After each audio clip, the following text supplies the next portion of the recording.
aca donc c'est parti ndeysaan combat yi desoon démb gi noonu huitième de finale Ady Thioby Thiat Fissel ca ginnaaw Moussa Ndiaye Ndondol le fou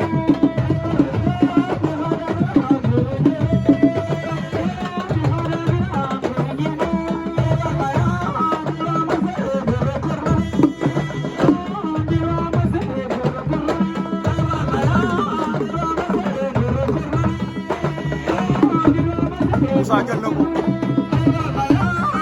Moussa Ndiaye Ndondol daan na le fou Moussa Ndiaye Ndondol daan na le fou aca donc c'est parti beneen combat gi noonu waaw diggante Thiat Fissel Ady Thioby Thiat Fissel Ady Thioby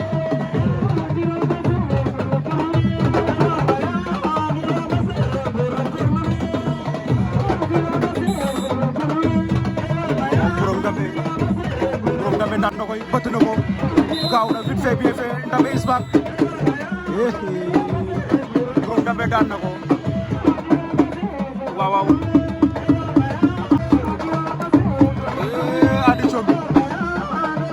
Ady Thioby daan na Thiat Fissel waaw waaw Mbingori Thioby daan na Thiat Fissel waaw waaw